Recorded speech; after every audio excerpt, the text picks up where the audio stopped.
Now, as an Israeli Arab myself from Nazareth, I want to clear a few things up once and for all. The 205 pages Amnesty International report constantly refers to the apartheid against Palestinian citizens of Israel, making no differentiation between Israeli Arabs and Palestinians. It's really not that difficult to understand. Palestinians live under the government of the Palestinian Authority in the West Bank or Hamas in Gaza. Israeli Arabs, like me, live under the democratic government of Israel with equal rights to any Jewish citizens. No matter how many times Amnesty International tries to erase my identity, that doesn't make it so. I was born an Israeli and I will remain an Israeli, and I am entitled to all the same rights as any citizens of Israel. Not only that, but we Arabs are 20% of the entire population here.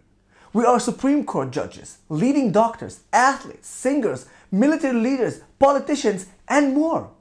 I myself was a soldier in the Israeli Defense Forces, protecting my community, majority Arabs in Nazareth area, from terrorist attacks by Hezbollah. Not only that, I was a commander over Jewish soldiers. What kind of apartheid regime would allow Arabs to give orders to Jews? Recent statistics also shows that the majority of Israeli Arabs do not in fact identify as Palestinians but as Arabs or Israeli Arabs. Only 7% of those surveyed even identified as Palestinians. A subsequent poll showed that 80% of Israeli Arabs prefer to live in Israel over living in the US or any other Western country. Just for context, only 71% of Israeli Jews answered the same in the same survey.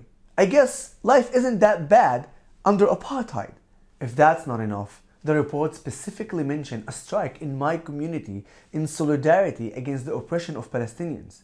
But that's not what the strike was about. The strike was in solidarity against the state of Israel, and it was organized by a vocal but violent minority who physically beat Arab Israelis who refused to take part. In our community, the majority of us want to live in peace with the Jews. We want to be Israelis. But the aggressive and violent minority are far louder. Instead of promoting cooperation, organizations like Amnesty International are promoting the voices that bring violence. Now, apartheid is defined as a system of discrimination or oppression based on race. So let's talk about it. Israel's basic laws state explicitly that they protect against such discrimination and preserve the status of the state of Israel as Jewish and democratic. Not Jewish, not democratic, but Jewish and democratic. That means that this country specifically protects the rights of religious and ethnic minorities by law from its establishment. Does that mean there is no racism? Of course not. We live in a country like any other country. But you cannot claim there is a system of apartheid against Israeli Arabs. As for the Palestinians, the status quo of occupation is problematic, but still not based on racial discrimination.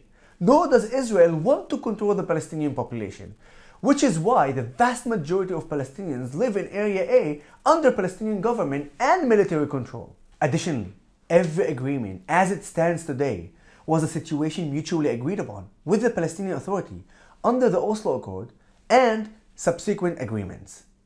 Both parties have fallen short, but the reality is that it is the Palestinians who have refused to negotiate repeatedly for a final status solution.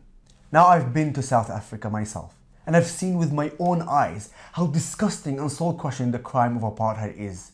This is part of the reason I can't stand these lies being spread by organizations like Amnesty International for political gain. This is my message to the UN and Amnesty International. Accusations of apartheid are not a political tool to demonize a country you don't like. Stop disrespecting the history and victims of the actual apartheid and work together with Israeli Arabs and Jews and Palestinians to resolve these conflicts instead of giving a platform to the extremists.